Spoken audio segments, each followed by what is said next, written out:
ಎಲ್ಲೋ apple plant ಸಿಗ್ತವೆ. ಮಾಮೂಲಿ ಅವ್ರು ಏನ್ ಅನ್ಕೊಂಡ್ಬಿಟ್ಟಿರ್ತಾರೆ, ಈ ಮಾವಿನ ಮರದ ತರ ತಮ್ಮಂದು ಹಚ್ಚಿಬಿಟ್ರೆ ಅದು ವರ್ಷಕ್ಕೆ ತಾನೇ ಬಿಟ್ಕೊಳ್ಳುತ್ತೆ, ತಾನೇ ಕಾಯಿ ಬಿಡುತ್ತೆ, ತಾನೇ ಇದು ಮಾಡುತ್ತೆ ಅಂತ ಅನ್ಕೊಂಡ್ಬಿಡುತ್ತೆ. ಆಪಲ್ ಗಿಡ ಹಂಗಲ್ಲ, ಪ್ರೂನಿಂಗ್ ಮಾಡಬೇಕು. ಈ ಟೈಮಲ್ಲಿ ಈ ತರ ಕಟಿಂಗ್ ಮಾಡಬೇಕು, ಈ ಟೈಮಲ್ಲಿ ಸ್ವಲ್ಪ ಬೇಸಲ್ ಡೋಸ್ ಕೊಡಬೇಕು. ಆಮೇಲೆ ಈ ಟೈಮಲ್ಲಿ ಅದಕ್ಕೆ ಗಿಡನ ಸ್ಟ್ರೆಸ್ ಮಾಡಬೇಕು. ಸ್ಟಾರ್ಟಿಂಗ್ ಅಲ್ಲಿ ಕಾಶ್ಮೀರ, ಹಿಮಾಚಲ ಪ್ರದೇಶದವ್ರದ್ದು ಏನಾಗುತ್ತಂದ್ರೆ, ಅವ್ರು ಈ ಟೈಮಲ್ಲಿ ಫೆಬ್ರವರಿ ಮಾರ್ಚ್ ಅಲ್ಲಿ ಅವ್ರು ಏನ್ ಮಾಡ್ತಾರೆ, ಇವಾಗ ಪ್ರೂನಿಂಗ್ ಮಾಡ್ತಾರೆ. 180 ಪ್ಲಾಂಟ್ಸ್ ಕೂತಿದ್ದಾವೆ. 5 ಗುಂಟೆ ಅಥವಾ 6 ಗುಂಟೆ ಜಾಗ ಆಗ್ಬೋದು. ಹೈ ಡೆನ್ಸಿಟಿ ಇದು. ಗಿಡದಿಂದ ಗಿಡಕ್ಕೆ 3.5 ಫೀಟ್, ಸಾಲಿಂದ ಸಾಲಿಗೆ 9 ಫೀಟ್ ಬಿಟ್ಟಿದ್ದೀವಿ. ಇದಕ್ಕೆಲ್ಲ ನಾವು ಸಪೋರ್ಟ್ ಕೊಡ್ತೀವಿ. ಆಕ್ಚುಲಿ ಇದ್ರದ್ದು ರೂಟ್ ಸ್ಟಾಕ್ ಇಲ್ಲೇ ಮೇಲೆ ಇರೋದ್ರಿಂದ ಇದು ಸಪೋರ್ಟಿಗೆ ನಾವು ಕೊಡ್ಲೇಬೇಕು, ಏನಾದ್ರು ಕೊಡ್ಲೇಬೇಕು. ಪ್ರತಿಯೊಂದು ಗಿಡಕ್ಕೂ ಒಂದೊಂದು ಡಂಬು ಕೊಡ್ತೀವಿ. ಆ ಡಂಬುನ್ನೇ ಒಂದು 30 ಫೂಟ್ ಒಂದೊಂದು ಕಂಬ ಹಾಕ್ಬಿಟ್ಟು, ಆ ಕಂಬಕ್ಕೆ ವೈರ್ ಕಟ್ಬಿಟ್ಟು, ಆ ಡಂಬುನ ವೈರ್ ಕಟ್. ಇದು 5 ವರ್ಷ ಆದ್ಮೇಲೆ ಒಂದೊಂದು ಗಿಡದಲ್ಲಿ 25 ಕೆಜಿ ಬರ್ತದೆ, ಬಂದಿದೆ. ಇವೆಲ್ಲ ಇದು ನೀವು ನೋಡಿ ಸರ್ಚ್ ಮಾಡಿ. ಇದರಲ್ಲಿ ಹಿಮಾಚಲ ಪ್ರದೇಶದಲ್ಲೆಲ್ಲ ಹೊಸದಾಗಿ ಪ್ಲಾಂಟೇಶನ್ ಮಾಡಿದ್ದೀವಿ. ಇದು M9 ರೂಟ್ ಸ್ಟಾಕ್ ಮೇಲೆ ಇಲ್ಲ, ಅದ್ರ ನಾವಿನ್ನೂ ಮಾಡಿಲ್ಲ ಪ್ಲಾಂಟೇಶನ್. ಇದು ಹೊಸ ಪ್ಲಾಂಟ್ಗಳನ್ನ ತರಿಸಿದ್ದೀನಿ ನಾನು.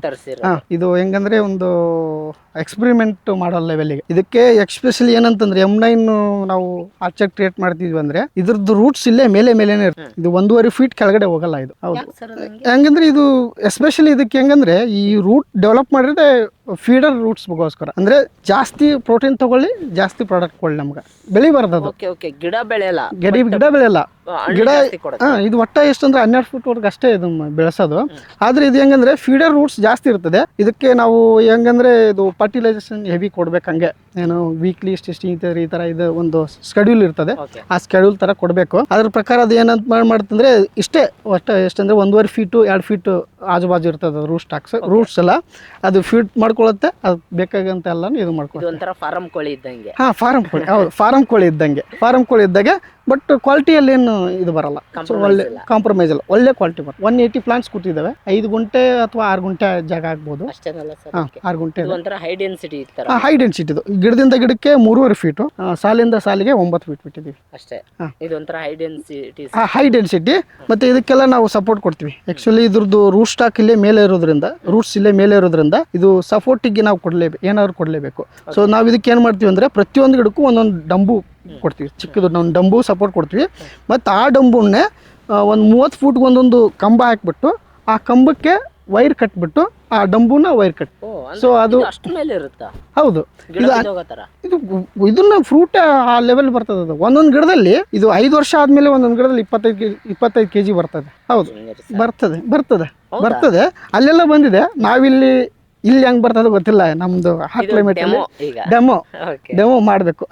180 ಪ್ಲಾಂಟ್ಸ್ ಕೂತಿದ್ದಾವೆ. 5 ಗುಂಟೆ ಅಥವಾ 6 ಗುಂಟೆ ಜಾಗ ಆಗ್ಬೋದು. 6 ಗುಂಟೆ. ಹೈ ಡೆನ್ಸಿಟಿ ಇದು. ಗಿಡದಿಂದ ಗಿಡಕ್ಕೆ 3.5 ಫೀಟ್, ಸಾಲಿಂದ ಸಾಲಿಗೆ 9 ಫೀಟ್ ಬಿಟ್ಟಿದ್ದೀವಿ ಅಷ್ಟೇ. ಇದೊಂಥರ ಹೈ ಡೆನ್ಸಿಟಿ. ಮತ್ತೆ ಇದಕ್ಕೆಲ್ಲ ನಾವು ಸಪೋರ್ಟ್ ಕೊಡ್ತೀವಿ. ಆಕ್ಚುಲಿ ಇದ್ರದ್ದು ರೂಟ್ ಸ್ಟಾಕ್ ಇಲ್ಲೇ ಮೇಲೆ ಇರೋದ್ರಿಂದ ಇದು ಸಪೋರ್ಟಿಗೆ ನಾವು ಏನಾದ್ರು ಕೊಡ್ಲೇಬೇಕು. ಸೊ ನಾವು ಇದಕ್ಕೆ ಏನ್ ಮಾಡ್ತೀವಿ ಅಂದ್ರೆ, ಪ್ರತಿಯೊಂದು ಗಿಡಕ್ಕೂ ಒಂದೊಂದು ಡಂಬು ಕೊಡ್ತೀವಿ. ಚಿಕ್ಕದು ನಾವು ಡಂಬು ಸಪೋರ್ಟ್ ಕೊಡ್ತೀವಿ. ಮತ್ತು ಆ ಡಂಬುನ್ನೇ ಒಂದು 30 ಫೂಟ್ ಒಂದೊಂದು ಕಂಬ ಹಾಕ್ಬಿಟ್ಟು, ಆ ಕಂಬಕ್ಕೆ ವೈರ್ ಕಟ್ಬಿಟ್ಟು, ಆ ಡಂಬುನ ವೈರ್ ಕಟ್. ಸೊ ಅದು ಹೌದು, ಇದನ್ನ ಫ್ರೂಟ್ ಆ ಲೆವೆಲ್ ಬರ್ತದೆ. ಅದು ಒಂದೊಂದು ಗಿಡದಲ್ಲಿ ಇದು 5 ವರ್ಷ ಆದ್ಮೇಲೆ ಒಂದೊಂದು ಗಿಡದಲ್ಲಿ 25 ಕೆಜಿ ಬರ್ತದೆ. ಹೌದು, ಬರ್ತದೆ. ಅಲ್ಲೆಲ್ಲ ಬಂದಿದೆ. ನಾವಿಲ್ಲಿ ಹೆಂಗ್ ಬರ್ತದೆ ಗೊತ್ತಿಲ್ಲ. ನಮ್ದು ಹಾಟ್ ಕ್ಲೈಮೇಟ್ ಅಲ್ಲಿ ಡೆಮೋ ಮಾಡಬೇಕು. ಬಂದಿದೆ. ಇವೆಲ್ಲ ಇದು ನೀವು ನೋಡಿ ಸರ್ಚ್ ಮಾಡಿ. ಇದರಲ್ಲಿ ಹಿಮಾಚಲ ಪ್ರದೇಶದಲ್ಲೆಲ್ಲ ಇವಾಗ ಅಲ್ಲಿ ಏನ್ ಮಾಡ್ತಿದಾರೆ ಅಂದ್ರೆ, ಅಲ್ಲಿ ಇವಾಗ ನ್ಯಾಚುರಲ್ ಆಗಿ ಏನಂತಂದ್ರೆ, ಅದು 20 ಫುಟ್ಗೊಂದು 15 ಫುಟ್ಗೊಂದೊಂದು ಮರಗಳ ತರ ಬೆಳೆಸಿ ಇದ್ದು ಆರ್ಚರ್ಡ್ಸ್ ಇದಾವೆ.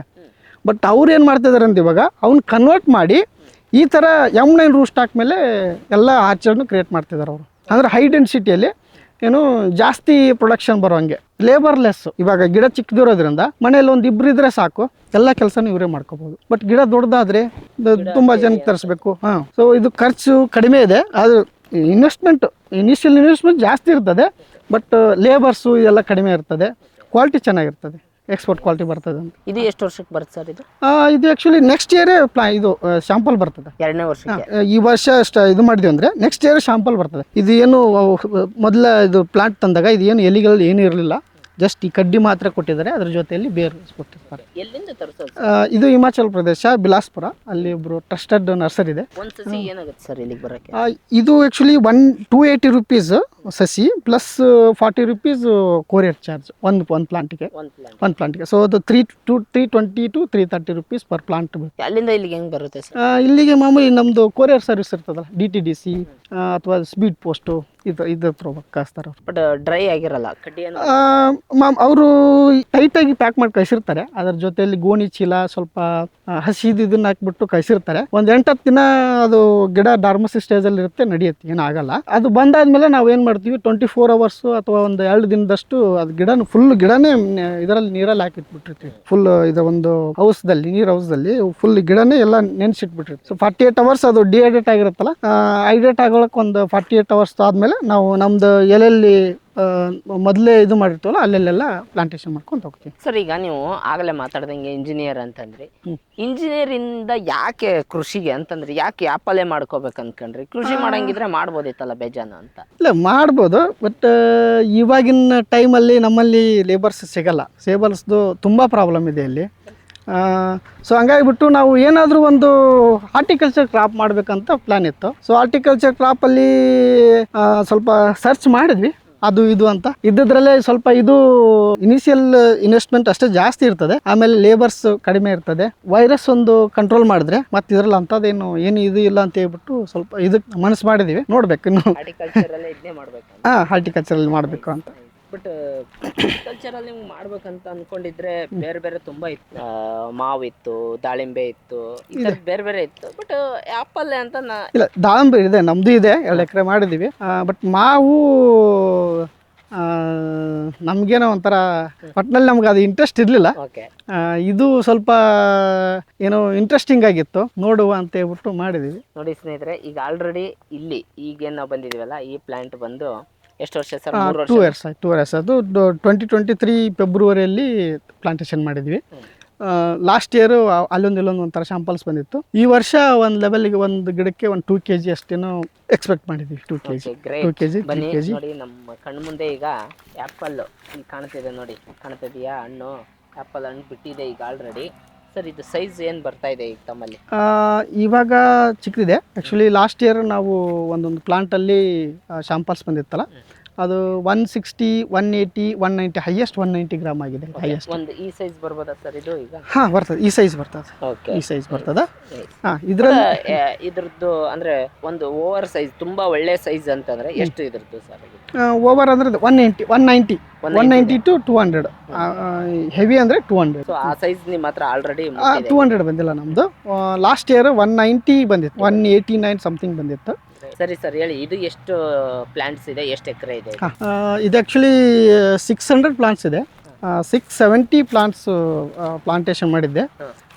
ಸೈಜು 9x9 ಇಟ್ಟಿದ್ದು. ಅಂದ್ರೆ ಇದ್ರದ್ದು ಇದೇ ಸೈಜ್ ಇಡಬೇಕಾ? ಇಲ್ಲ, ಹಾಗೇನಿಲ್ಲ. ಇದು ಆ್ಯಕ್ಚುಲಿ ಸೈಜಲ್ಲಿ ತುಂಬ ಜನ ತುಂಬ ಥರ ಹೇಳ್ತಾರೆ.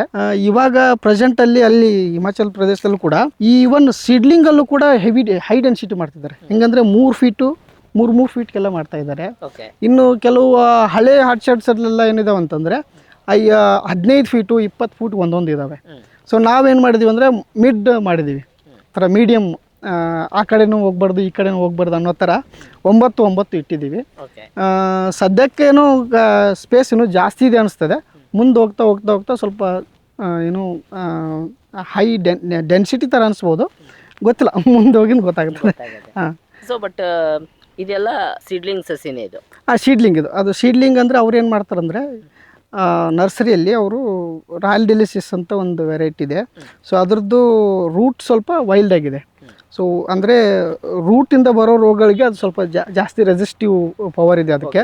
ಸೊ ಹಾಗಾಗಿಬಿಟ್ಟು ನರ್ಸರಿ ಅವರು ಅದನ್ನು ಪ್ರಿಪೇರ್ ಮಾಡ್ತಾರೆ. ಸೊ ಅವ್ರು ಏನು ಮಾಡ್ತಾರೆ ಅಂದರೆ ರಾಯಲ್ ಡೆಲಿಸಿಯಸ್ ಬೀಜ ಹಾಕಿ ಅದನ್ನೊಂದು ಇಷ್ಟು ಹತ್ರ ಬೆಳೆಸ್ತಾರೆ, ಮರ ಬೆಳೆಸಿ. ಸೊ ಆ ಮರದ ಮೇಲೆ ಇದು ನಮ್ಮದು ವೆರೈಟಿದು ಒಂದು ಅವ್ರ ಹತ್ರ ಮದರ್ ಪ್ಲಾಂಟ್ ತರಿಸಿರ್ತಾರೆ, ಮೊದಲೇ ಇಟ್ಕೊಂಡಿರ್ತಾರೆ. ಸೊ ಆ ಮದರ್ ಪ್ಲಾಂಟಿಂದ ಆ ಕಡ್ಡಿ ತೊಗೊಂಡ್ಬಿಟ್ಟು ಇದು ರಾಯಲ್ ಡೆಲಿಷಿಯಸ್ ಮರ ಬೆಳೆಸಿರ್ತಾರೆ, ಅದನ್ನು ಒಂದು 3 ಇಂಚು 4 ಇಂಚು ನೆಲದಿಂದ ಬಿಟ್ಬಿಟ್ಟು ಅಲ್ಲಿಗೆ ಅದನ್ನು ಕಸಿ ಮಾಡಿಬಿಟ್ಟು ಅದನ್ನು ಮತ್ತೆ 1 ವರ್ಷ ಬೆಳೆಸಿ ನಮಗೆ ಕೊಡ್ತಾರೆ. 1 ವರ್ಷ ಅಂದರೆ 1 ವರ್ಷದೊಳಗಡೆ ಅದು ಕಸಿ ಮಾಡಿರೋದೆಲ್ಲ ಹೀಲಿಂಗ್ ಆಗಿಬಿಟ್ಟು ಕೂಡ್ಕೊಂಡಿರುತ್ತೆ. ಕೂಡ್ಕೊಂಡಾದ್ಮೇಲೆ ನೆಕ್ಸ್ಟ್ ಇಯರ್ ಏನು ಡಿಸೆಂಬರ್ ಜನವರಿ ಬರ್ತದಲ್ಲ, ಸೊ ಆ ಟೈಮಲ್ಲಿ ಅಲ್ಲಿ ಡಾರ್ಮಸಿ ಸ್ಟೇಜ್ ಬರ್ತದೆ, ಎಲ್ಲ ಎಲ್ಲಿಗೆಲ್ಲ ಉದುರು ಬಿಟ್ಟು ಡಾರ್ಮಸಿಗೆ ಬರ್ತದಲ್ಲ, ಆ ಟೈಮಲ್ಲಿ ಅವರು ನಮಗೆ ಯಾರ್ಯಾರಿಗೆಲ್ಲ ರಿಕ್ವೈರ್ಮೆಂಟ್ ಇರ್ತದೆ ಅಲ್ಲಲ್ಲಿ ಅವ್ರು ಗಿಡಗಳು ಕೆತ್ಬಿಟ್ಟು ಕಳಿಸ್ತಾರೆ. ಈಗ ನಾವು ಆ್ಯಪಲ್ ಸಸಿನ ಅಂದ್ರೆ ಆ್ಯಪಲ್ ನಾವು ತೋಟ ಮಾಡಬೇಕು ಈಗ ಅನ್ಕೊಂಡಿದೀವಿ ಅಂತಂತಂದ್ರೆ ಯಾವ ಮಂತಲ್ಲಿ ಪ್ಲಾಂಟಿಂಗ್ ಮಾಡಿದ್ರೆ ತುಂಬಾ ಒಳ್ಳೇದು? ಆ್ಯಕ್ಚುಲಿ ಏನಾಗುತ್ತಂತಂದರೆ ಅವರು ಡಿಸೆಂಬರಲ್ಲಿ ಜನವರಿಲಿ ನಮಗೆ ಪ್ಲಾಂಟ್ಸ್ ಕೊಡ್ತಾರೆ. ಬಟ್ ಇನ್ನೆರಡು ತಿಂಗಳಲ್ಲಿ ಏನಾಗ್ಬಿಡ್ತದೆ ಅಂದರೆ ನಮ್ಮ ಕಡೆ ಎಲ್ಲ ಹಾಟ್ ಕ್ಲೈಮೇಟ್ ಅಲ್ಲ, ಹೆವಿ ಹೀಟ್ ಸ್ಟ್ರೆಸ್ ಇರ್ತದೆ. ಸೊ ಹೀಟ್ ಸ್ಟ್ರೆಸ್ ಇರ್ತದೆ, ಏನಾಗ್ಬಿಡ್ತದೆ ನಾವು ಡೈರೆಕ್ಟಾಗಿ ಜಮೀನಿಗೆ ಹೋಗಿ ಹಾಕಿದರೆ ಸುತ್ತಾರ್ದೆಲ್ಲ ಹಾಟ್ ಏರ್ ಬಂದುಬಿಟ್ಟು ಒಂಥರ ಏನದು ಹೀಟ್ ಸ್ಟ್ರೆಸ್ ಆಗಿಬಿಡ್ತದೆ ಗಿಡಕ್ಕೆ, ಬಿಸಿ ಗಾಳಿ ಜಾಸ್ತಿ ಆಗಿ ಗಿಡಗಳು ಸತ್ತೋಗೋ ಚಾನ್ಸಸ್ ಇರ್ತದೆ. ಸೊ ಬೆಟರ್ ಏನಂತಂದರೆ ನಾವು ಏನು ಮಾಡಿದ್ವಿ ಅಂದರೆ ಡೈರೆಕ್ಟಾಗಿ ಪ್ಲಾಂಟ್ ಮಾಡಿರಲಿಲ್ಲ, ಅವು ಬಂದಿರೋ ಹಗಿಗಳನ್ನ ಪ್ಯಾಕೆಟಲ್ಲಿ ಇಟ್ಬಿಟ್ಟು ಯಾವಾಗಂದರೆ ನಮಗೆ ಜನವರಿ 20th ಬಂದಿದ್ವು. ಆ ಟೈಮಲ್ಲಿ ನಾವು ಪ್ಯಾಕೆಟ್ ಮಾಡಿ ಇಟ್ಕೊಂಡ್ಬಿಟ್ಟು ಎಲ್ಲಿವರೆಗೂ ಜೂನ್ವರೆಗೂ ನಾವು ಪ್ಯಾಕೆಟಲ್ಲೇ ಬೆಳೆಸಿದ್ವಿ. ಒಂದು ಕಡೆ ನೆರಳು ಮಾಡಿ ಅದಕ್ಕೊಂದು ಸ್ವಲ್ಪ ಶೇಡ್ ಮಾಡಿ ಅದು ಪ್ಯಾಕೆಟಲ್ಲೇ ಒಂದು ಜುಲೈವರೆಗೂ ಮಾಡಿಬಿಟ್ಟು, ಮತ್ತು ಜೂನಲ್ಲಿ ನಮ್ಗೆ ಮಳೆ ಸ್ಟಾರ್ಟ್ ಆಗ್ತದಲ್ಲ, ಆವಾಗ ಸ್ವಲ್ಪ ಎಲ್ಲ ಸುತ್ತಾರದೆಲ್ಲ ಸ್ವಲ್ಪ ಕೂಲ್ ಆದಮೇಲೆ ಆವಾಗ ನಾವು ಗುಂಡಿ ತೆಗಿಸಿ ಪ್ಲಾಂಟೇಶನ್ ಮಾಡಿದ್ವಿ. ಈಗ ಪ್ಲಾಂಟೇಶನ್ ಮಾಡಬೇಕಾದ್ರೆ ಅಂದರೆ ರೂಟ್ ಸ್ಟಾಕಿಂದ ಒಂದಿಷ್ಟು ಏನೋ ರೋಗಗಳು ಬರ್ಬೋದು, ಅದ್ರ ಬಗ್ಗೆ ಏನು ಎಚ್ಚರಿಕೆ ತೊಗೊಂಡಿರ್ತೀರಿ? ಅದ್ರ ಬಗ್ಗೆ ಅಂತಂದರೆ ನಾವು ಎಸ್ಪೆಷಲಿ ಇದಕ್ಕೆ ಬರೋದು ಏನಂತಂದರೆ ಅದಕ್ಕೆ ಏನಂತೀವಿ, ಜಾಸ್ತಿ ನೀರಾಗಿಬಿಟ್ಟು ರೂಟ್ ಸಂಬಂಧಿತ ರೋಗಗಳಿಂದನೇ ಆ್ಯಕ್ಚುಲಿ ಮರಗಳು ಜಾಸ್ತಿ ಸಾಯೋದು. ಹೀಟ್ ಸ್ಟ್ರೆಸ್ಸಿಂದ ಕಡಿಮೆ ಸಾಯ್ತವೆ. ಯಾಕಂದರೆ ಈ ವೆರೈಟಿ ಬಂದುಬಿಟ್ಟು ಹಾಟ್ ಕ್ಲೈಮೇಟ್ಗಂತನ ಡೆವಲಪ್ ಮಾಡಿರೋದ್ರಿಂದ ಇದು ಹಾಟ್ ಕ್ಲೈಮೇಟ್ನ ಇದು ಮಾಡುತ್ತೆ, ವಿಸ್ಟಾನ್ ಮಾಡುತ್ತೆ. ಬಟ್ ಏನಂದರೆ ರೂಟ್ ರಿಲೇಟೆಡ್ ಇದನ್ನು ಇಷ್ಟೇನು ಮಾಡಲ್ಲ. ಇದು ರೂಟ್ ರಿಲೇಟೆಡ್ ರೋಗಗಳಿಂದನೇ ಜಾಸ್ತಿ ಇದಾಗೋದು, ಗಿಡ ಸಾಯೋದು, ಡೈಬ್ಯಾಕ್ ಅಂತ ಕರಿತೀವಿ. ಸೊ ಡೈಬ್ಯಾಕಿಗೆ ತಾವು ಏನು ಕ್ರಮ ತೊಗೊತೀರಾ ಅಂದರೆ ಸಸಿ ಹಚ್ಚಬೇಕಾದ್ರೆ ನಾವೇನು ಮಾಡಿರ್ತೀವಿ, ಹೊಂಗೆ ಹಿಂಡಿ ಹಾಕ್ತೀವಿ, ಆಮೇಲೆ ಎಸ್ಪೆಷಲಿ ಬೇವಿನ ಹಿಂಡಿ, ಆಮೇಲೆ ತಿಮ್ಮೆಟ್ಟು 4-8 ಅಂತ ಬರ್ತದಲ್ಲ ಅದನ್ನು ಹಾಕಿರ್ತೀವಿ. ಅಂದರೆ ಈ ಗೊನ್ನೆ ಹುಳ ಇದೆ ಬರಬಾರ್ದಂತಲ್ಲ ಅದನ್ನ ಹಾಕಿರ್ತೀವಿ. ಅದ್ರ ಜೊತೆಯಲ್ಲಿ ಯಾವಾಗ ರೂಟ್ ರಿಲೇಟೆಡ್ ರೋಗ ಬರ್ತದಂದರೆ ರೂಟ್ ಗ್ರೋತ್ ಆಗಲ್ಲಲ್ಲ ಆವಾಗ ಬರ್ತದೆ. ಅಂದರೆ ನಾವು ರೂಟು ಒಂದು ಕಡೆ ನಿಲ್ಬಾರ್ದು, ಗ್ರೋತ್ ಆಗಿ ಹೋಗ್ಬೇಕು. ಹಂಗೆ ಮೂವ್ ಆಗ್ತಾ ಇದ್ದರೆ ಯಾವುದೇ ಥರದ್ದು ಇದ್ರದ್ದು ರೆಸಿಸ್ಟಿವ್ ಪವರ್ ಬಂದು ಹೋಗ್ತಾ ಇರ್ತದೆ. ಸೊ ಅದಕ್ಕೆ ನಾವು ಏನು ಮಾಡ್ತೀವಿ, ಯೂಮಿಕ್ ಆ್ಯಸಿಡ್ ಕೊಡ್ತಿರ್ತೀವಿ, 1-2 ಸಾರಿ ಯೂಮಿಕ್ ಆ್ಯಸಿಡ್ ಕೊಡ್ತೀವಿ. ಆಮೇಲೆ ಟ್ರೈಕೋಡರ್ಮಾ ಸೂಡೋಮೋನಾಸ್ ಎಲ್ಲ ಇದನ್ನು ಪ್ಲಾಂಟೇಶನ್ ಮಾಡುವಾಗ ಒಂದು ಸ್ವಲ್ಪ ಟ್ರೈಕೋಡರ್ಮಾ ಸೂಡೋಮೋನಾಸು ಅದನ್ನು ಏನು ಮಾಡ್ತೀವಿ ಅಂದರೆ ಒಂದು ಅರ್ಧ kg ಟ್ರೈಕೋಡರ್ಮಾ, ಅರ್ಧ kg ಸೂಡೋಮೋನಾಸು 200 ಲೀಟ್ರ್ ಇದರಲ್ಲೇ ಹಾಕ್ಬಿಟ್ಟು 1-2 kg ಬೆಲ್ಲ ಹಾಕ್ಬಿಟ್ಟು 8 ದಿನ ಅದನ್ನು ಬಿಡ್ತೀವಿ. 8 ದಿನ ಆದಮೇಲೆ ಅದನ್ನು ಏನು ಮಾಡ್ತೀವಿ, ಒಂದೊಂದು ಗಿಡಕ್ಕೆ 2-2 ಲೀಟ್ರ್ 3-3 ಲೀಟ್ರ್ ಹಾಕಿ ಬಿಡ್ತೀವಿ. ನಾವು ಮುಂಜಾಗ್ರತೆಯಾಗಿ ಆ್ಯಕ್ಚುಲಿ ಎವ್ರಿ 1 ಮಂತ್ಸ್ ಒಂದು ಸಾರಿ ಫಂಗಿಸೈಡ್ ಹೊಡ್ತೀವಿ. ಮಾಮೂಲಿ ನಾರ್ಮಲಾಗಿ ನಮ್ಮ ಮಾರ್ಕೆಟಲ್ಲಿ ಸಿಗ್ತಾವಲ್ಲ ಯಾವುದೋ ಒಂದು ಫಂಗಿಸೈಡ್ ಹೊಡ್ತೀವಿ. ಜಾಸ್ತಿ ಖರ್ಚೇನಿರಲ್ಲ, 200-300 ರೂಪೀಸ್ಗೊಂದು ಇದು ಸಿಗ್ತದೆ. ಅದಕ್ಕೆ ಬಿಟ್ಟರೆ ಇದು ಏನಾದರೂ ಹುಳು ಇದ್ದರೆ ಅಥವಾ ಏನಾದ್ರು ಈ ಟ್ರಿಪ್ಸು ಮೈಟ್ಸ್ ಏನಾದ್ರು ಕಂಡು ಬಂದರೆ ಅದಕ್ಕೆ ಬೇವಿನ ಹಿಂಡಿ ಸ್ಪ್ರೇ ಮಾಡ್ತೀವಿ. ಅದನ್ನ ಬಿಟ್ಟರೆ ಇದ್ರಿಗೆ ಮತ್ತೇನು ಹೊಸ್ದಾಗಿ ಏನು ಮಾಡಲ್ಲ ನಾವು. ಇದಕ್ಕೇನು ಜಾಸ್ತಿ ಆಗಿದ್ರೆ ಔಷಧಿ ಖರ್ಚುಗಳಿಲ್ಲ. ನಾವು ನಮ್ಮ ಕಮರ್ಷಿಯಲ್ ಆಗಿ ಮಾಡಬೇಕಂದ್ರೆ ಕೆಮಿಕಲ್ ಆಗಿ ಹೋದರೆ ಸ್ವಲ್ಪ ಖರ್ಚಿದೆ. ಬಟ್ ಸದ್ಯಕ್ಕೆ ನಾವು ಇದುವರೆಗೂ ಆರ್ಗ್ಯಾನಿಕಲ್ಲಿ ಮೇಂಟೈನ್ ಮಾಡೋದ್ರಿಂದ ಅಷ್ಟು ಖರ್ಚೇನು ಅನಿಸಿಲ್ಲ ನಮ್ಗೆ. ಮುಂದೆ ಏನಾದ್ರು ಕಮರ್ಷಿಯಲ್ ಆಗಿ ಓವರಾಗಿ ಇದು ಮಾಡಬೇಕು ಅಂದರೆ ಸ್ವಲ್ಪ ಕೆಮಿಕಲ್ ಬೇಕೇ ಬೇಕಾಗತ್ತೆ. ಬಟ್ ಯಾವಾಗ ಇದೆಲ್ಲ ತಿಳ್ಕೊಂಡಿದ್ರಿ, ಹೆಂಗೆ ತಿಳ್ಕೊಂಡ್ರಿ ಅಂತ ಆ್ಯಪಲ್ ಕೃಷಿ ಬಗ್ಗೆ? ನಾನು ಮೊದಲೇ ಸ್ವಲ್ಪ ಆ ಕಡೆ ಈ ಕಡೆ ರಿಸರ್ಚ್ ಮೈಂಡು. ಸೊ ಹಂಗಾಗಿಬಿಟ್ಟು ಯೂಟ್ಯೂಬಲ್ಲಿ ಗೊತ್ತಾಯ್ತು ನನಗೆ ಈ ಥರ ವೆರೈಟೀಸ್ ಇದ್ದಾವೆ ಅಂತ. ಆಮೇಲೆ ಇದನ್ನು ಹಂಗೆ 1 by 1 ಯಾವ ಥರ ಮಾಡ್ತಾರೆ, ಅಲ್ಲಿ ಯಾವ ಥರ ಮಾಡ್ತಾರೆ, ಈ ವೆರೈಟಿಗೆ ಯಾವ ಥರ ಮಾಡ್ತಾರೆ. ಆಮೇಲೆ ಇದರ ಸೀಸನ್ನೇ ಬೇರೆ, ಅವ್ರದ್ದು ಸೀಸನ್ ಟೈಮೇ ಬೇರೆ. ಆಮೇಲೆ ಅಲ್ಲಿರೋ ಅವ್ರ ಮೆಥಡ್ಸ್ ಏನಂದರೆ ಅವ್ರದ್ದು ವಾತಾವರಣ ತಕ್ಕಂಗೆ. ಇಲ್ಲಿ ನಮ್ಮದು ಹಾಟ್ ಕ್ಲೈಮೇಟ್ ಹೆಂಗಂದರೆ ಇಲ್ಲಿ ಬಿಸಿಲು ಜಾಸ್ತಿ ಇರುತ್ತೆ, ಅಲ್ಲಿ ಬಿಸಿಲು ಜಾಸ್ತಿ ಇರಲ್ಲ. ಅವ್ರು ಪ್ರೂನಿಂಗ್ ಮಾಡಬೇಕಾದ್ರೆ ಫುಲ್ ಎಲ್ಲನೂ ಕ್ಲೀನ್ ಮಾಡಿ ಪ್ರೂನಿಂಗ್ ಮಾಡ್ತಾರೆ. ನಮ್ಮಲ್ಲಿ ಅದನ್ನು ಫುಲ್ ಕ್ಲೀನ್ ಮಾಡೋಕ್ಕಾಗಲ್ಲ. ಯಾಕಂದರೆ ಇಲ್ಲಿ ಕಾಯಿ ಬಂದು ಬಿಸಿಲು ಬಿದ್ದುಬಿಟ್ಟು ಸನ್ಬರ್ನ್ ಆಗೋ ಚಾನ್ಸಸ್ ಇರುತ್ತೆ. ಸೊ ಈ ಥರ ಅವ್ರಿಗೆ ನಮಗೆ ಡಿಫ್ರೆನ್ಸ್ ಇರ್ತದೆ. ಸೊ ಅದನ್ನೆಲ್ಲನೂ ಸ್ವಲ್ಪ ಥಿಂಕ್ ಮಾಡ್ಕೊಂಡು ಮಾಡಬೇಕಾಗ್ತದೆ, ಅನಾಲಿಸಿಸ್ ಮಾಡ್ಬೇಕು ಅಷ್ಟೇ. ಈಗ ಹೇಳಿ, ನಿಮ್ಮ ಈ ತೋಟದಲ್ಲಿ ಈಗ ಈ ವರ್ಷ 2ನೇ ವರ್ಷ ಜಸ್ಟ್ ಸ್ಯಾಂಪಲ್ಗೆ ಅಂತ ನೋಡಿ ಈ ಥರ ಒಂದೊಂದು ಗೊಂಚಲಲ್ಲಿ 4-5 ಕಾಯಿ ಒಂದು ಗಿಡಕ್ಕೆ ಎಣಿಸಿದ್ರೆ ಒಂದು 60 ಕಾಯಿ ಇರ್ಬೋದು ಎಕ್ಸಾಂಪಲ್. ಬಟ್ ಇದು ಕಮರ್ಷಿಯಲ್ ಆಗಲ್ಲ ಈ ವರ್ಷ. ಇನ್ನು ಕಮರ್ಷಿಯಲ್ ಆಗಲ್ಲ. ಆಮೇಲೆ ಗಿಡನೂ ಚಿಕ್ಕದಿದೆ, ಈ 2 years ಅಲ್ವಾ, ಗಿಡನೂ ಚಿಕ್ಕದಿದೆ. ಇವಾಗ ಇದು ಸೈಜ್ ಬಂದಾಗೆಲ್ಲ ಇದೇನಾಗ್ಬಿಡ್ತದೆ ಅಂದರೆ ಒಂದೊಂದು 180 ಗ್ರಾಮ್ ಆಗ್ತದೆ. ಈ ಸ್ಟೆಮ್ ನೋಡಿ ಅತಿ ಚಿಕ್ಕದಿದೆ. ಹೌದು. ಸೊ ಅದೆಲ್ಲ ಹಿಂಗೆ ಬೆಂಡ್ ಹಾಕೋತ ಬರ್ತದೆ. ಓಕೆ ಅದು ಹೆಂಗಂದ್ರೆ ಅದು ಗಟ್ಟಿ ಆಗ್ಬೇಕು ಸ್ಟೆಮ್. ಓಕೆ ಗಟ್ಟಿ ಆದ್ಮೇಲೆ ಅದಕ್ಕೆ ಸೊ ಅವಾಗ ಏನಂತಂದ್ರೆ ನಾವು ಕಮರ್ಷಿಯಲ್ ಆಗಿ ದೊಡ್ಡ ಸೈಜಲ್ಲಿ ತರ್ಬೋದು. ಈ ವರ್ಷ ಒಂದು ಲೆವೆಲ್ಗೆ 2 ಪರ್ ಪ್ಲಾಂಟ್ 2 kg 3 kg ಈ ಥರ ಬರ್ಬೋದು ಅಂತ. ಈಗ 1.5 ಎಕರೆಗೆ ಸರ್ ಇಷ್ಟೆಲ್ಲ ಸಸಿ ತಗೊಂಬಂದು ಹಾಕಿ ಇಷ್ಟೆಲ್ಲ ಮಾಡಿದ್ರಲ್ಲ, ಇದಕ್ಕೆ ಒಂದು ಅಂದಾಜು ಖರ್ಚು ಎಷ್ಟು ಬರ್ಬೋದು ಸರ್? 1.5 ಲಕ್ಷ ಮೇಲೆ ಬಂದಿದೆ. 1.5 ಲಕ್ಷ ಬರೀ ಪ್ಲಾಂಟೇಶನ್ಗೆ. ಅದು ಮತ್ತೆ ಇದು ಡ್ರಿಪ್ ಲೈನು ಅದೆಲ್ಲ ಬೋರ್ದಿಂದ ಅದೆಲ್ಲ ಮೊದಲೇ ಇತ್ತು ನಮ್ಮದು. ಸೊ ಇದು ಗುಂಡಿ ತೆಗ್ಸಕ್ಕೆ ಒಂದು 30,000 ಆಗುತ್ತೆ. ಗುಂಡಿ ತೆಗಿಸಿ ಅದಕ್ಕೆಲ್ಲ ಗೊಬ್ಬರ ಎಲ್ಲ ಹಾಕೋಕ್ಕೆ ಈಗ 1.5 ಲಕ್ಷ, ಒಂದು 2 ಲ್ಯಾಕ್ ಅಪ್ರಾಕ್ಸಿಮೇಟ್ ಆಗಿರುತ್ತೆ. ಕಳೆದು ಒಂದು ಸ್ವಲ್ಪ ಮೇಂಟೆನೆನ್ಸ್ ಮಾಡೋದು ಅದು ಸ್ವಲ್ಪ ಇರ್ತದೆ, ಅವು ನಾವು ಲೆಕ್ಕ ಹಾಕಿಲ್ಲ. 3 ವರ್ಷ ಆದ್ಮೇಲೆ ಕಮರ್ಷಿಯಲ್ ಆಗಿ ನೀವು ತಗೋಣ ಕುಂತ್ರೆ 1 ಎಕರೆಗೆ ನಿಮಗೆ ಎಷ್ಟು ಇನ್ಕಮ್ ಬರ್ಬೋದು ಅಂತ ನಿಮ್ಗೆ ಅಂದಾಜು ಐತೆ? ಪರ್ ಪ್ಲಾಂಟ್ ಮೇಲೆ ಡಿಪೆಂಡ್ ಇರ್ತದೆ ಅದು. ನಾವು ಈ ವರ್ಷ ಏನೋ ಒಂದು 2 kg 3 kg ಬರ್ಬೋದು. ನೆಕ್ಸ್ಟ್ ಇಯರು ನಾವು ಸ್ವಲ್ಪ ಜಾಸ್ತಿ ಎಕ್ಸ್ಪೆಕ್ಟ್ ಮಾಡಿದ್ವಿ. ಯಾಕಂದರೆ ಎಸ್ಪೆಷಲಿ ನಾವು ಏನು ಫಸ್ಟ್ ಇಯರ್ ಏನು ಮಾಡಿದ್ವಿ ಅಂದರೆ, ಇದು ಪ್ರೂನಿಂಗ್ ನಾವು ಹೆಂಗೆ ಪ್ರೂನಿಂಗ್ ಮಾಡ್ತೀವಿ ಹಂಗತೆ ಕಾಯಿ ಜಾಸ್ತಿ ಇಡ್ತದೆ. ಇದು ನಮ್ಮ ಪ್ರೂನಿಂಗ್ ಮೆಥಡ್ ಮೇಲೆ ಡಿಪೆಂಡ್ ಆಗಿರ್ತದೆ ನಮ್ಮದು ಗಿಡ ಕಾಯಿ ಕಚ್ಚೋದು. ಸೊ ಅದು ನಾವು ಲಾಸ್ಟ್ ಇಯರ್ ನಮ್ಗೆ ಅಷ್ಟೊಂದು ನಾಲೆಜ್ ಇರಲಿಲ್ಲ, ಯಾವ ಥರ ಪ್ರೂನಿಂಗ್ ಮಾಡಬೇಕು, ಯಾವ ಥರ ಇದು ಮಾಡ್ಬೇಕು ಅಂತಂದು. ಸೊ ಹಂಗಾಗಿಬಿಟ್ಟು ಲಾಸ್ಟ್ ಇಯರ್ ಪ್ರೂನಿಂಗ್ ಮಾಡಿ ಇಫೆಕ್ಟು ಇವಾಗ ಬರ್ತದೆ. ಈ ವರ್ಷ ಪ್ರೂನಿಂಗ್ ಮಾಡಿರೋ ಇಫೆಕ್ಟು ನೆಕ್ಸ್ಟ್ ಇಯರ್ ತೋರಿಸುತ್ತೆ ನಮಗೆ. ಸೊ ಈ ವರ್ಷ ನಾವು ಚೆನ್ನಾಗಿ ಪ್ರೂನಿಂಗ್ ಮಾಡಿದ್ದೀವಲ್ಲ, ನೆಕ್ಸ್ಟ್ ಇಯರ್ ನಮ್ಗೆ ಚೆನ್ನಾಗಿ ಇದು ಬರ್ತದೆ. ಅಟ್ಲೀಸ್ಟ್ ಒಂದು ಪ್ಲಾಂಟ್ ಒಂದು 5 to 7 kg ಎಕ್ಸ್ಪೆಕ್ಟ್ ಮಾಡ್ಬೋದು ನೆಕ್ಸ್ಟ್ ಇಯರ್. ಬಟ್ ಅದು ಇನ್ಕಮ್ ನಿಮ್ಗೆ ಒಳ್ಳೆ ಲಾಭ ಅನಿಸುತ್ತೆ. ಯಾಕಂದರೆ ಇದು ವರ್ಷ ಜಾಸ್ತಿ ಹಾಕ್ಕೊಂತ ಹೋಗುತ್ತೆ. ಆಮೇಲೆ ಇದಕ್ಕೆ ನಾವು ಅಡಿಷ್ನಲ್ ಆಗಿ ಜಾಸ್ತಿ ಖರ್ಚಿಲ್ಲ. ಇದು ಒಂದ್ಸಾರಿ ನಾವು ಬೇಸಲ್ ಡೋಸ್ ಅಂತ ಹೇಳ್ಬಿಟ್ಟು ಮಾಮೂಲಿ ತಿಪ್ಪೆ ಗೊಬ್ಬರ ಕೊಡ್ತೀವಿ, ಜೀವಾಮೃತ ಗೋಕುಪಾಮೃತ ಒಂದು ಸ್ವಲ್ಪ ಕೊಡ್ತೀವಿ, ಬೇಸಲ್ ಡೋಸ್ ಅಂತ.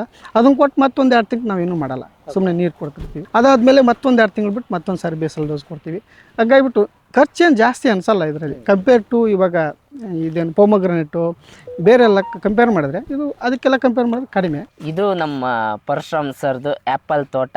ಈ ವರ್ಷ ಆಲ್ರೆಡಿ ಒಂದು 2-2.5 kg ಬರ್ಬೋದು ಅಂತ ಕಾಯಿ ಎಕ್ಸ್ಪೆಕ್ಟೇಷನ್ ಐತೆ. ಯಾಕಂದ್ರೆ ನೋಡಿ, ಈಗ 4 ಕಾಯಿ ಈ ಥರ ಒಂದೊಂದು ಗೊಂಚಲಲ್ಲಿ 4-5 ಕಾಯಿ ಇದೆ.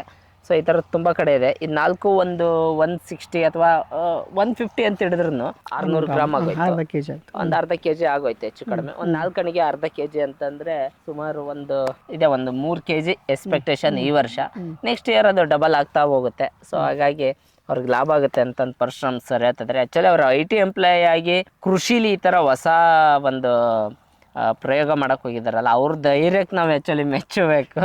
ಅದು ನಮ್ಮ ಉತ್ತರ ಕರ್ನಾಟಕದ ಕಡೆ ಅಂತಂದರೆ ಸ್ವಲ್ಪ ಸಾಂಪ್ರದಾಯಿಕ ಬೆಳೆಗೆ ನಾವು ಜಾಸ್ತಿ ಒಗ್ಗಿರ್ತೀವಿ. ಅಂದರೆ ಮೆಕ್ಕೆಜೋಳ ಈ ಥರದ್ದೆಲ್ಲ ಆ ಥರದಕ್ಕೆ ಒಗ್ಗಿರ್ತೀವಿ. ಬಟ್ ಇವರು ಒಂದಿಷ್ಟು ಎಜುಕೇಟೆಡ್ ಆಗಿರೋದ್ರಿಂದ ಅಲ್ಲಿ ಇಲ್ಲಿ ಸ್ವಲ್ಪ ರಿಸರ್ಚ್ ಮಾಡಿ ಅವರು ಮೊದಲೇ ಅದೇ ವರ್ಕ್ ಅಲ್ಲ ಅವ್ರದ್ದು. ಸೊ ಹಂಗಾಗಿ ಇದರಲ್ಲೂ ಸ್ವಲ್ಪ ರಿಸರ್ಚ್ ಮಾಡಿ ಒಂದು ಇಂಟ್ರೆಸ್ಟ್. ಇದ್ರ ಜೊತೆಯಲ್ಲಿ ನಾವು ಪರ್ಸಿಮನ್ ಅಂತ ಒಂದು ಪ್ಲಾಂಟ್ ಇದೆ, ಪರ್ಸಿಮನ್ ಅಂತ ಅದು ಫ್ರೂಟ್ ಇದೆ. ಓಕೆ, ಅದರಲ್ಲಿ ಕೂಡ 1-2 ವೆರೈಟಿ ಹಾಟ್ ಕ್ಲೈಮೇಟ್ ವೆರೈಟಿ ಇದಾವೆ. ಓಕೆ. ಸೊ ಆ ಪರ್ಸಿಮನ್ ಪ್ಲಾಂಟು ತಂದಿದ್ದೀವಿ ನಾವು. ಇನ್ನೊಂದು 1.5 ಎಕರೆಗೆ ಪ್ಲಾಂಟೇಶನ್ ಮಾಡೋಣ. ಅಲ್ಲ, ಅದು ಪರ್ಸಿಮನ್ ಅಂತ ಅದೊಂದು ಅದು ಹಣ್ಣು, ಅದೊಂದು ಗ್ರೇಟ್. ನೋಡಿ, ಕಡೆ ಕಡೆ ಗೊತ್ತಾಗ್ತದೆ. ಅದು ಕೂಡ ಒಳ್ಳೆ ಕಾಸ್ಟ್ಲಿ ಹಣ್ಣು. ಆಮೇಲೆ ಅದು ಇಕ್ವಲೆಂಟು ಕಿವಿ ಇದು ಅದರಲ್ಲಿ ನ್ಯೂಟ್ರಿಯೆಂಟ್ಸು ಇದು. ಸೊ ಅದು ಹೆಂಗಂದ್ರೆ ಅದನ್ನು ಒಂದಿಷ್ಟು ಪ್ಲಾಂಟ್ಸ್ ತರಿಸಿದ್ದೀನಿ ನಾನು. ಅದರಲ್ಲಿ ವೆರೈಟಿ ಇದ್ದಾವೆ. ಅದರಲ್ಲಿ ವೆರೈಟಿಯಲ್ಲಿ 1-2 ವೆರೈಟಿ, ಒಂದು ವೆರೈಟಿ ನಮ್ಮ ಹಾಟ್ ಕ್ಲೈಮೇಟಿ ಬರ್ತದೆ. ಆ ವೆರೈಟೀಸ್ ಒಂದಿಷ್ಟು ತರಿಸಿದ್ದೀವಿ. ಬಿಕಾಸ್ ನಮ್ಮದು ನೀರು ಕಡಿಮೆ ಇರೋದ್ರಿಂದ ಅವ್ನು ಸುಮ್ಮನೆ ಪ್ಲಾಂಟ್ಸ್ ಇವಾಗ ಇದನ್ನು ಮಾಡಿ ಇಟ್ಟಿದ್ವಿ, ಏನು ಪ್ಯಾಕೆಟಲ್ಲಿ ಮಾಡಿ ಇಟ್ಟಿದ್ದೀನಿ. ನೆಕ್ಸ್ಟ್ ಜೂನ್ ಜುಲೈಯಲ್ಲಿ ಪ್ಲಾಂಟೇಶನ್ ಮಾಡ್ತೀವಿ. 1 ಎಕರೆ ಇದೆ ಆ ಕಡೆ. ಗ್ರೇಟ್.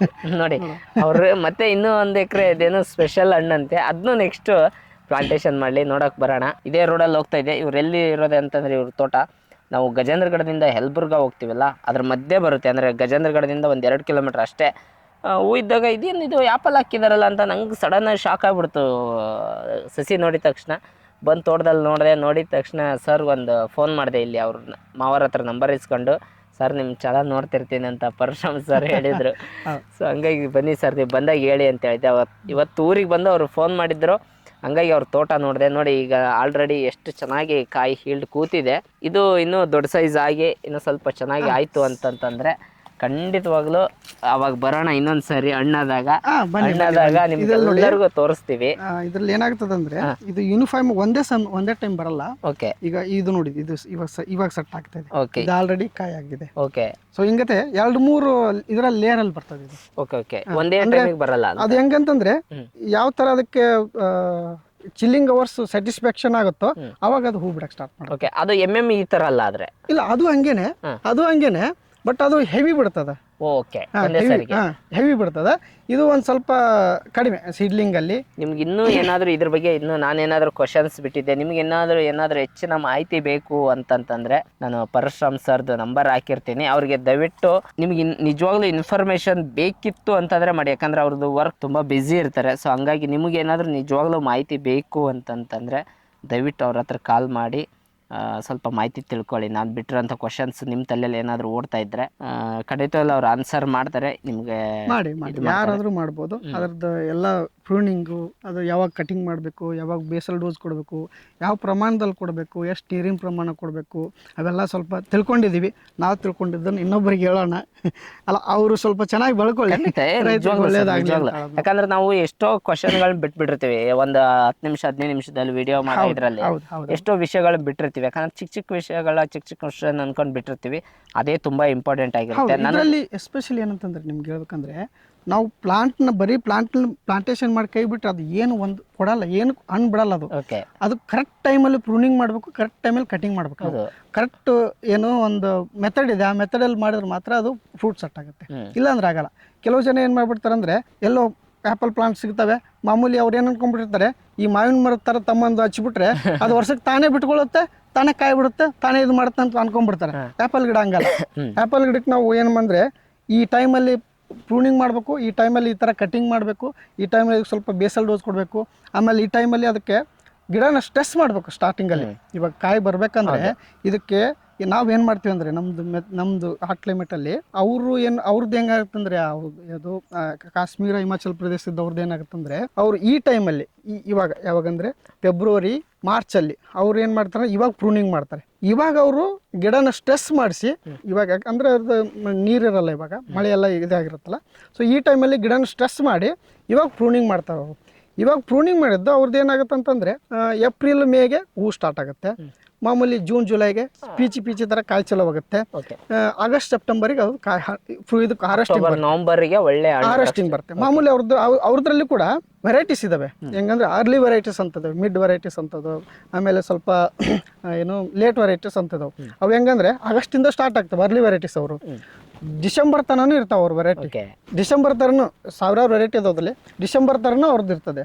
ಅವ್ರು ಡಿಸೆಂಬರ್ ಬಂದಿರೋದನ್ನು ಅವರು ಇದು ಸ್ಟೋರೇಜಲ್ಲಿ ಇಟ್ಬಿಟ್ಟು ನಮಗೆ ಯಾವಾಗ ಬೇಕು ಅವಾಗ ಕಳಿಸ್ತಾ ಇರ್ತಾರೆ.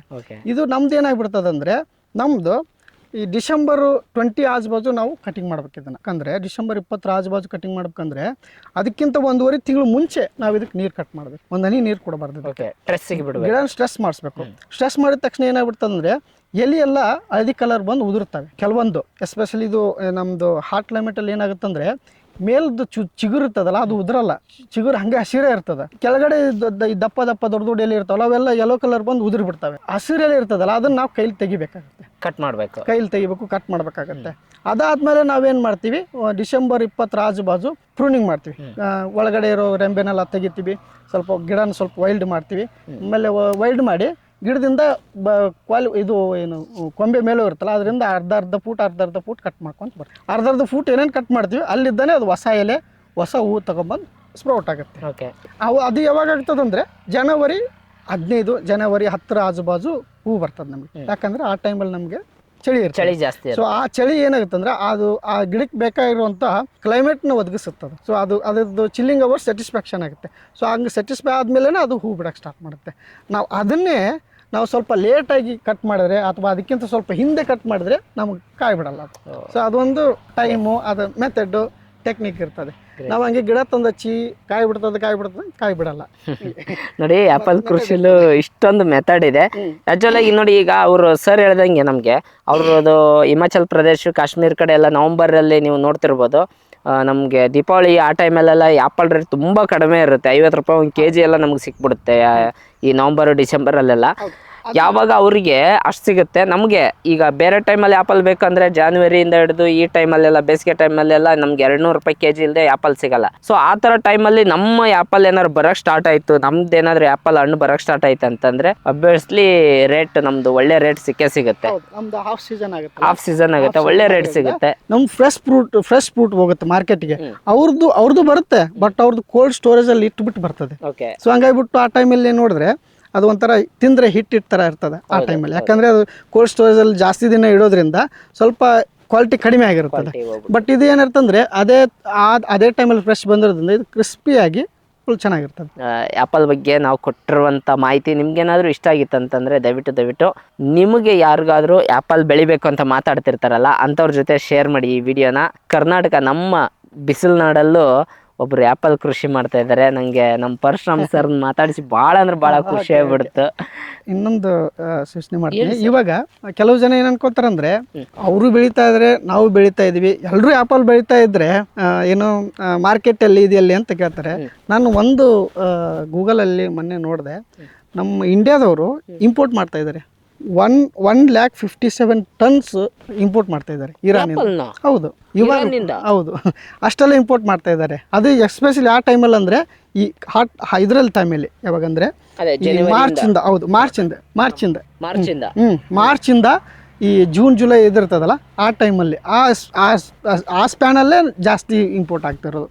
ಸೊ ಆ ಟೈಮಲ್ಲಿ ನಮ್ಮದು ಹಾಟ್ ಕ್ಲೈಮೇಟ್ ಏರಿಯಾದಿಂದ ಆ್ಯಪಲ್ ಪ್ರೊಡ್ಯೂಸ್ ಆದರೆ ಅದು ನಮ್ಮ ಏನು ಭಾರತದ ಒಂದು ಇದಕ್ಕೆ ಹೆಲ್ಪ್ ಆಗ್ಬೋದನ್ನ. ಖಂಡಿತ ಸರ್. ಆ್ಯಕ್ಚುಲಿ ಇಂಪೋರ್ಟ್ ಮಾಡಿದಾಗ ನಮಗೆ ದುಡ್ಡನ್ನ ಡಾಲರ್ ಲೆಕ್ಕದಲ್ಲಿ ಕೊಟ್ಟು ಆ ಕಡೆಯಿಂದ ಕೊಂಡ್ಕೋಬೇಕಾಗತ್ತಲ್ಲ, ಅದು ನಮ್ಮ ಆರ್ಥಿಕ ಹೊರೆ ನಮ್ಮ ದೇಶಕ್ಕೆ ಕೂಡ. ಆಮೇಲೆ ನಾವು ಬೆಳೆದ್ರಿಂದ ಅವ್ರಿಗೇನು ಪ್ರಾಬ್ಲಮ್ ಆಗಲ್ಲ, ಹಿಮಾಚಲ ಕಾಶ್ಮೀರದವ್ರಿಗೆ. ಯಾಕಂದ್ರೆ ಅವ್ರದ್ದೇ ಸೀಸನ್ ಬೇರೆ, ನಮ್ಮದೇ ಸೀಸನ್ ಬೇರೆ ಅಲ್ವಾ.